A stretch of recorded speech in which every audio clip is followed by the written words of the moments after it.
amados, graça e paz, é muito bom tê-lo conosco novamente.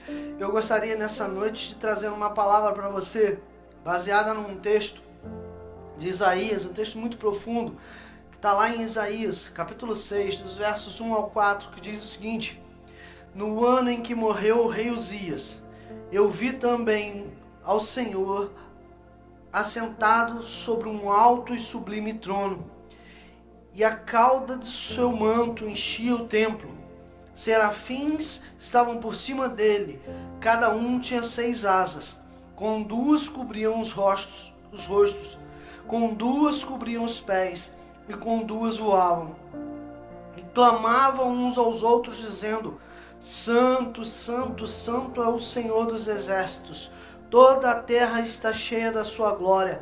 E os umbrais das portas se moveram a voz do que clamava, e a casa se encheu de fumaça. Me impressiona essa visão de Isaías.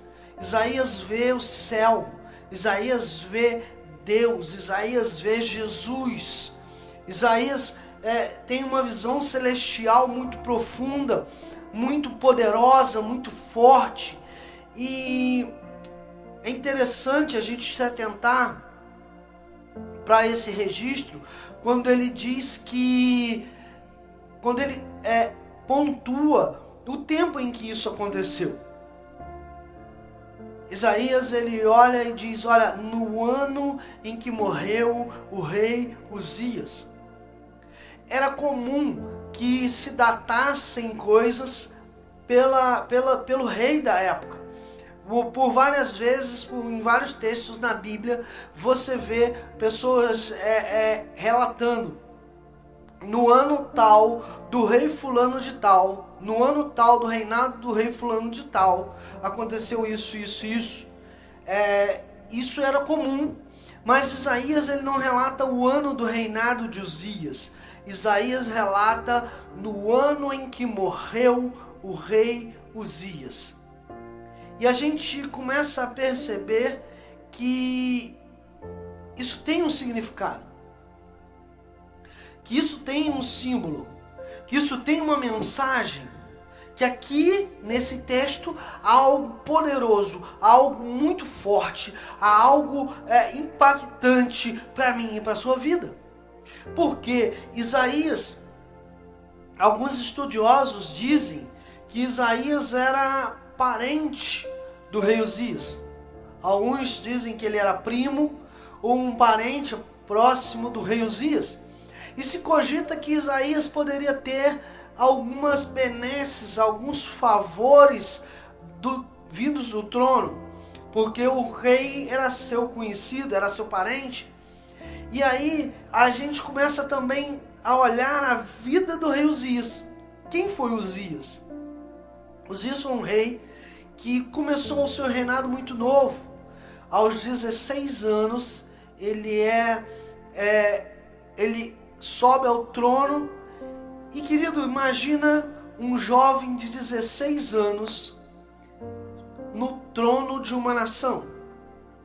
Eu acredito que, a não ser por um movimento sobrenatural, um jovem de 16 anos não estaria apto, preparado para reinar.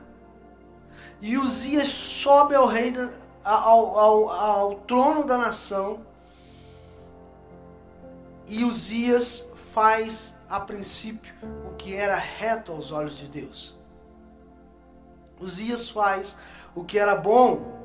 A Bíblia relata que Uzias, o início do seu reinado, foi um bom reinado. Ele fez tudo o que Deus o direcionou. Porém, não foi sempre assim. Uzias não sempre fez o que era bom. Em determinado momento do seu reinado, ele passa a fazer o que é mal aos olhos de Deus. Ele passa a tolerar idolatria dentro da nação. Ele passa a tolerar coisas que Deus abominava. E aí Uzias se perde. E que momento é esse? A Bíblia também relata esse momento, e relata como um fato também marcante pela morte de alguém.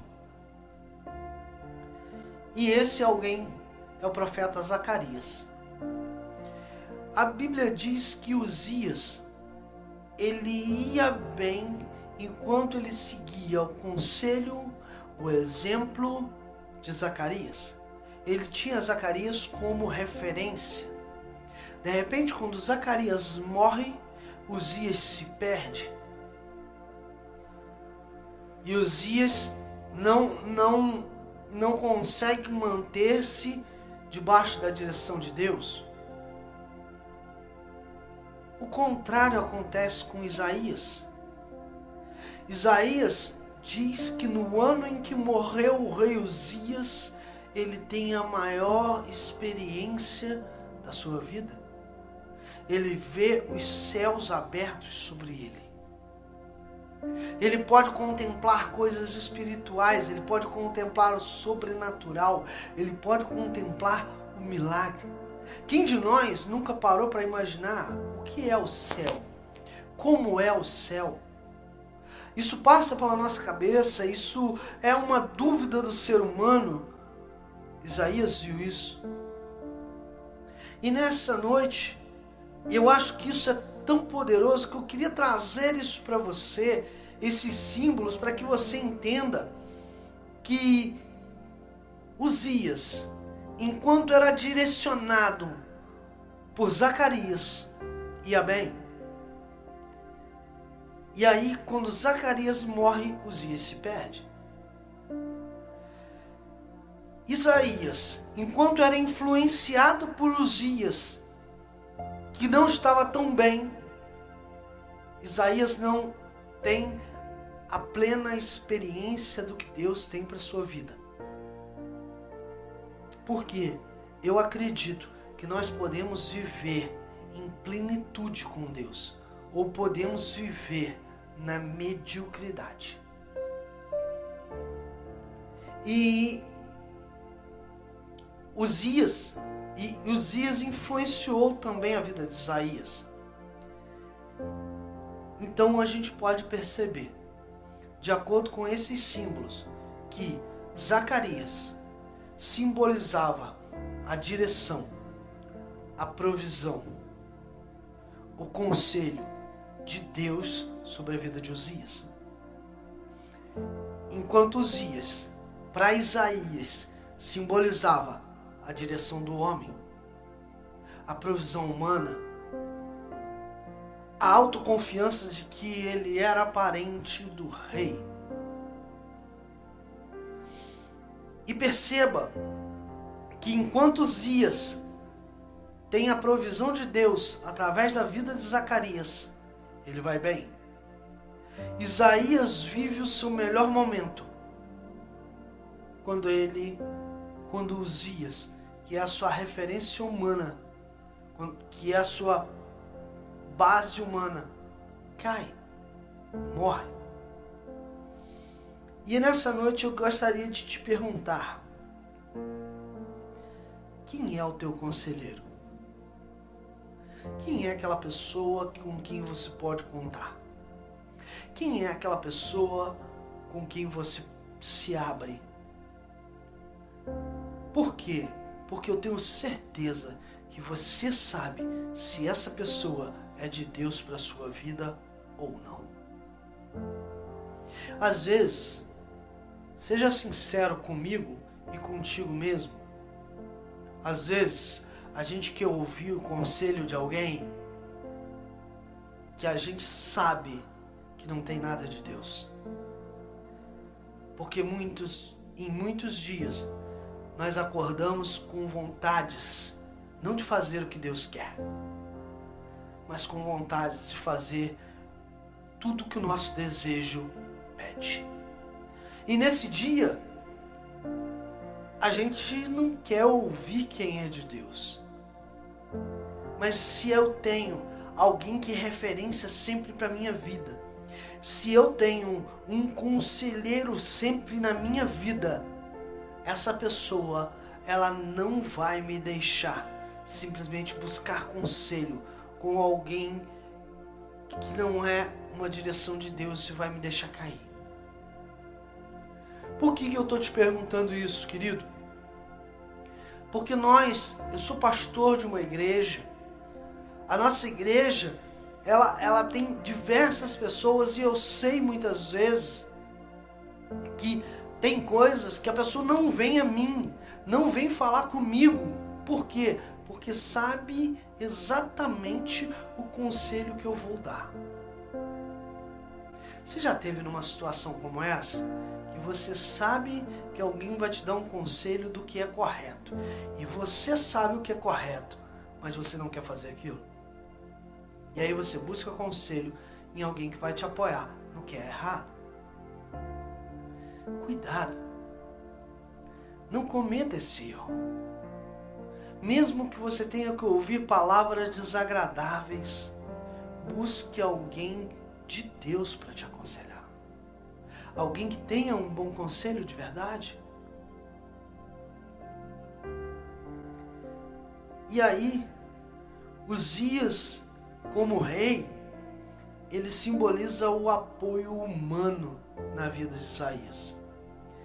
E eu quero te contar uma breve história muito interessante, que é muito conhecida. Para quem já ouviu algumas pregações minhas, muitas vezes eu acho que eu já contei essa história, né? A história de um sábio e o seu discípulo.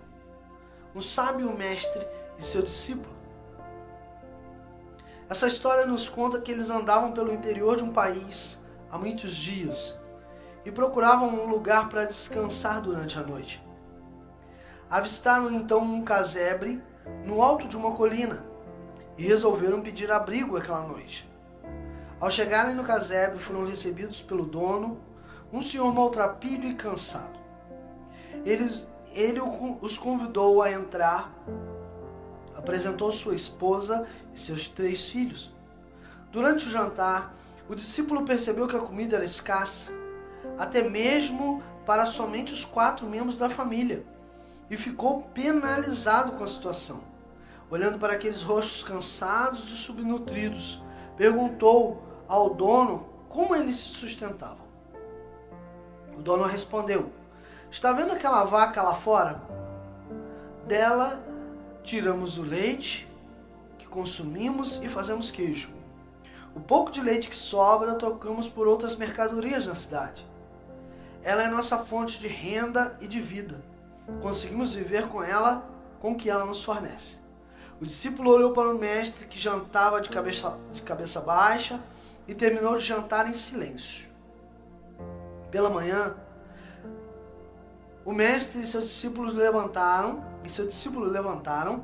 antes que a família acordasse e preparavam-se para ir embora, quando o discípulo disse: mestre, como podemos ajudar essa pobre família a sair dessa situação de miséria? O mestre então falou: quer ajudar essa família? Pegue a vaca deles e empurre o precipício abaixo. Mas a vaca é a única fonte de renda da família. Se a matarmos, eles ficarão miseráveis e morrerão de fome. Espantou-se o discípulo. O mestre calmamente repetiu a ordem: pegue a vaca e empurre do precipício. O discípulo, indignado, seguiu as ordens do mestre e jogou a vaca do precipício abaixo e a matou. Passado algum tempo, o discípulo ainda sentia remorso pelo que havia feito e decidiu abandonar seu mestre e visitar aquela família. Voltando à região, avistou de longe a colina onde ficava o casebre e olhou espantado para uma bela casa que havia em seu lugar. De certo, após a morte da vaca, ficaram tão pobres e desesperados que tiveram que vender a propriedade para alguém mais rico, pensou o discípulo. Aproximou-se da casa e, entrando pelo portão, viu um empregado. Ele perguntou: você sabe onde foi a família que vivia no casebre que havia aqui? E o empregado respondeu: sim, claro, eles ainda moram aqui, estão ali no jardim. O discípulo caminhou na direção da casa e pôde ver o senhor altivo brincando com os 3 jovens filhos bonitos e uma linda mulher. A família que estava ali não lembrava em nada os miseráveis que conhecera tempos atrás. Quando o senhor avistou o discípulo, reconheceu-o de imediato, convidou para entrar em sua casa, e o discípulo quis saber como tudo havia mudado tanto desde a última vez que os viu. O Senhor então falou: depois daquela noite que vocês estiveram aqui, nossa vaquinha caiu do precipício e morreu. Como não tínhamos outra fonte de renda e sustento, fomos obrigados a procurar outras formas de sobreviver. Descobrimos muitas outras formas de ganhar dinheiro e desenvolvemos habilidades que nem sabíamos que éramos capazes de fazer. E continuou: perder aquela vaquinha foi horrível, mas aprendemos a não sermos acomodados e conformados com a situação que estávamos. Às vezes, precisamos perder para ganhar mais adiante. Só então, o discípulo entendeu a profundidade do que seu ex-mestre havia ordenado fazer. A gente precisa entender que às vezes a gente está apoiado, a gente tem um apoio humano. Às vezes a gente confia nas forças humanas para alguma coisa que a gente precise alcançar, para um sonho, para um objetivo, para o nosso trabalho. E eu acredito na força do trabalho. Acredito sim. Mas eu quero te dizer uma frase. Uma frase. E eu quero que você guarde essa frase. Guarde ela, que ela diz o seguinte: o apoio humano nunca te levará, nem te sustentará no sobrenatural. Se você deseja viver o sobrenatural de Deus, não é com o apoio humano que você vai chegar lá. Não confie nas suas próprias forças. Não confie na força de quem está ao seu lado. Só Deus pode te levar ao sobrenatural. Só Deus pode te levar a experimentar um milagre. E às vezes a gente não se atenta, às vezes a gente não acredita, muitas vezes a gente é incrédulo quando se fala em milagre. A gente vive a nossa vida como se só a nossa força fosse necessária. Quando um mover de Deus pode resolver muito mais, um mover simples e rápido de Deus pode resolver muito mais do que a tua vida inteira de esforço. Conheço pessoas que trabalharam a vida inteira, se esforçaram a vida inteira para alcançar alguma coisa e não alcançaram. E de repente, em determinado momento, quando entrega isso nas mãos do Senhor, Deus opera milagres. Porque nessa noite eu quero te fazer refletir sobre viver e experimentar a glória de Deus. Viver e experimentar o sobrenatural de Deus. Para isso, você não pode estar apoiado no ser humano. Você não pode estar apoiado em algo humano. Você tem que estar apoiado em Deus. Só Deus pode te fazer voar. Isaías, enquanto tinha o seu apoio no seu parente, que era um rei, não deslanchou. Voou quando seu parente morreu. É isso que está registrado. Enquanto o rei Uzias, enquanto estava apoiado em alguém que trazia algo de Deus para a vida dele, ele ia bem. Quando morre o sacerdote Zacarias, ele estraga todo o seu reinado. Guarde isso. Um terceiro ponto que eu quero te trazer é que é o que está nos versos de número 5 e 6. Quando Isaías tem essa visão dos céus e ele olha para si e diz: ai, eu estou perdido, porque eu sou um homem de lábios impuros e habito no meio de um povo também de lábios impuros. E aí Deus manda um anjo como Atenais vir e tocar nos lábios de Isaías e purificá-lo. Eu acho isso interessantíssimo, porque sempre que a gente sente a presença de Deus de verdade, a gente olha para nós mesmos e não tem como você deixar de dizer: eu sou incapaz. Eu, de mim mesmo, não tenho nada. Quando a gente experimenta da presença de Deus, da presença poderosa do Senhor, é impossível não olhar para nós e nos vermos como alguém indigno. Porque muitas vezes assim nós somos. Mas precisamos também entender que nessa nossa incapacidade, nessa nossa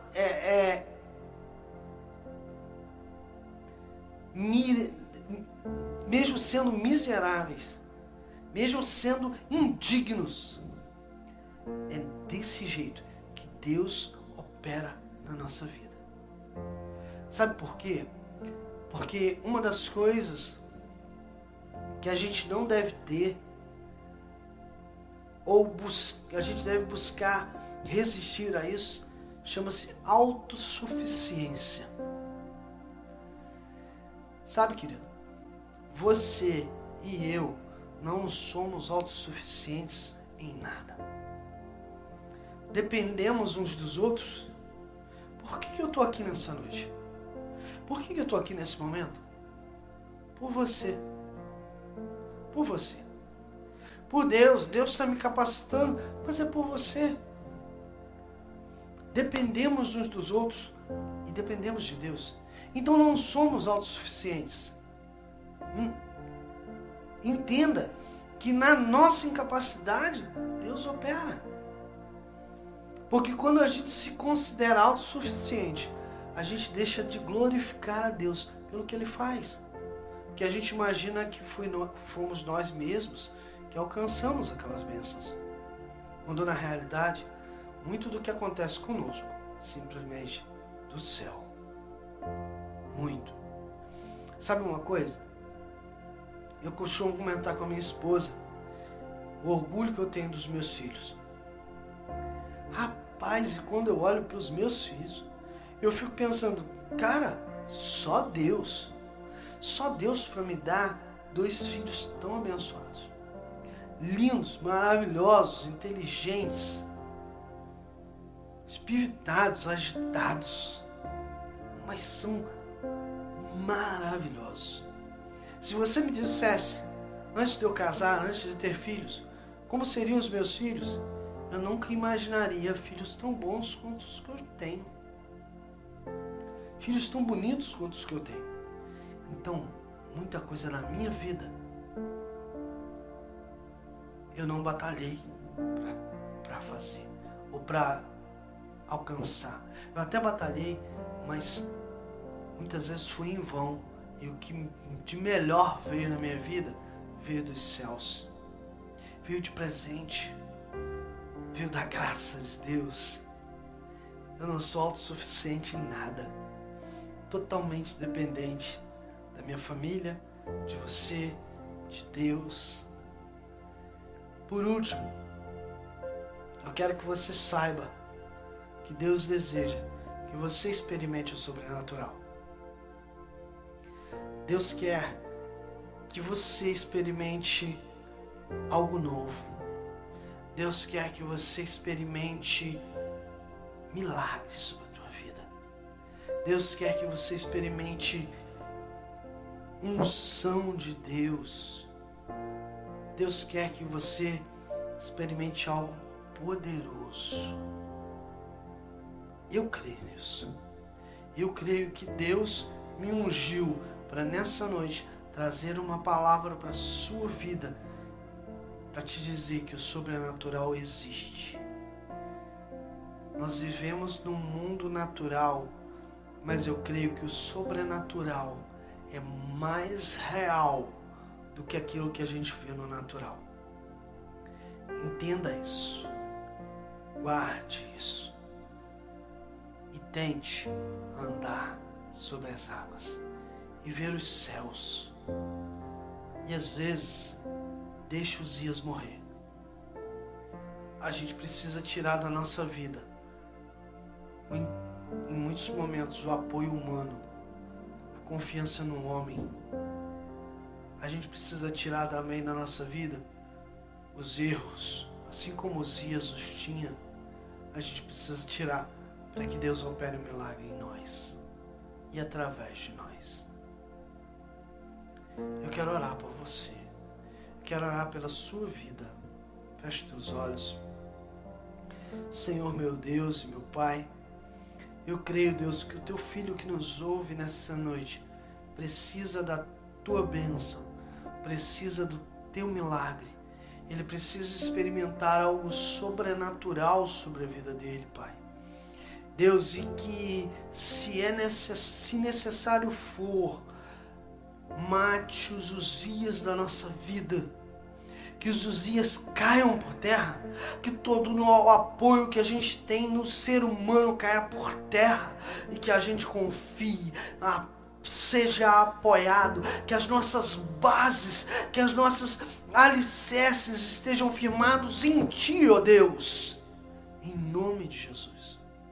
Que nós tenhamos conselheiros vindos do Senhor, que nós busquemos conselhos na Tua palavra, que sejamos, ó Pai,